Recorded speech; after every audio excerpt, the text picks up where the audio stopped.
When I walked out here, I got to be honest, I was pretty nervous. I hope I didn't, bomb this. Because last time what happened? So on the screen, you were going to see my best friend, my wife Kelsey. She winds up telling me with excitement and fear that she's pregnant. 9 months go by and my daughter's born. And the reason I know that my wife is the best in the world is because when I looked at my wife and I said, what do you want to name her? You think Madison or Avery? She looked at me and said, no, we have to name her Chloe Lynn, don't we? And I said, we don't have to do that. Why would you even think that? And she said, because, you idiot. You already got your ex-girlfriend's name tattooed on your arm. Yeah. So we named her after my ex-girlfriend. It's not true. It's not true. No, my ex-girlfriend's the devil, but it's on. So everything's going my way. I'm coming up on my third deployment. I got to go over to Afghanistan for my third time. Start putting our stuff on like normal. As we're going over what we're going to do, we're strapping our gear on. We go out with the minesweeper and we start sweeping the ground back and forth. Back and forth. Nothing alarms us there's anything there. I take my backpack off and I set it on the ground. It hits the ground. And underneath it is a bomb. And it takes my right arm, right leg automatically. They rush me into surgery. Right, we're going to fast forward into the surgery here. And they cut my left leg off because it's already gone. And then 2 days later, they have to cut my left arm off because the skin and necrotized. So I'm a quadruple amputee. 3 days later, I arrived at Walter Reed in Bethesda, Maryland. My wife came up to me, right, and I saw her.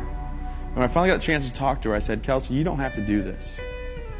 Take the house, take the cars, take whatever money we have saved up and go. This is not the life I would choose for you. And she thought about it, and she said, I was thinking that. Yeah. Yeah. And then she came around and she said, you know what? Handicap parking sounds enticing. I'm gonna stay. But if you can imagine, she actually at 23 and I'm 25 and our daughter's 6 months old said, you know what? I'm gonna be here. We're gonna get through this together. So I'm at Walter Reed and I'm trying to recover. I had to find motivation, but I find motivation in my wife and my daughter. And all of a sudden there's a brotherhood at Walter Reed. A robot walked into my room and the first thing out of this guy's mouth was, hey man, welcome to the club. I said, I want to be in your club. He said, kind of late now, don't you think? I said, oh, you got me there. And his name was Todd Nicely. He showed me that with hard work and determination, I could walk again. And two things went off. Number one, this guy showed me the way that I can get better. I can still be there for my family. And number two, he's a Marine. And if a Marine can do it with how dumb they are, So the things I wanted to accomplish, I wanted to be able to feed myself again. I wanted to be able to pick a fork up and put food in my mouth. You see, I couldn't do that for 5 weeks. At 5 weeks, I was out of my recovery stage enough where I was healed up and I could grab a fork. I also was tired of sitting in a wheelchair. I thought, you know what? I want to be able to walk again. So 7 weeks and 4 days into my recovery, I took my very first steps at Walter Reed. It was very painful. It was not easy. And as I was walking around the track, they said, you'll walk 1 lap today. And I went ahead and walked 3 laps that day. And when I got done, I sat down, took a breather, and realized this could be something that I do. Now the next thing, ladies and gentlemen, is my hand. And this thing's the coolest thing in the world. On the screen, you're going to see the most important hand that I own, right there. It's not the one I'm wearing. No, that one. That one's called a Greifer. That hand is in a Crown Royal bag on the top shelf of my closet.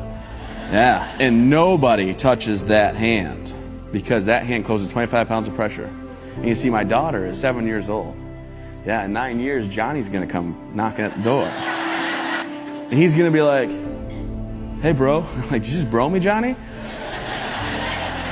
That's 25 pounds of pressure. He's like, oh, dude, that hurts. Johnny, there's no strike 2 and 3. This is 2 and 3 right here. Crunch. I break his hand. I know, sad. He's like, let me go. Let me go. I pull Johnny close. I don't let him go. No. I say, Johnny, guess what? I don't know what. No fingerprints, Johnny. Remember that, Johnny. When I got blown up and I was down and out and I was wondering why did this happen, I was embarrassed, I was angry, I was questioning, am I a bad person? Does God hate me? And the biggest question I honestly had, ladies and gentlemen, was why didn't I just die? Why did I live through this? And I found the answer in my family. And I found the answer in Todd Nicely, that corporal that came to see me that was retired from the Marine Corps, that told me I would be fine. So I decided I was going to talk to everybody I could that was at that hospital. And at Walter Reed, amputees are what you normally see. And me missing all 4 limbs, that was the worst you were going to see. So I'd go room to room, and I'd say, hey, I'm Travis. You're going to be fine. Same message Todd gave me from that experience. Some people found out I did that. I became known as the mayor of Building 62, and they made a documentary on me. I don't think my problems outweigh anybody else's.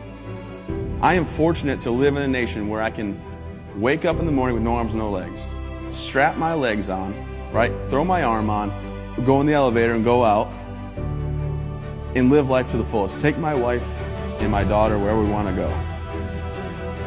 The 2 life lessons that I have learned that I want you to go and pass along to everybody that you meet is, number 1, don't dwell on the past.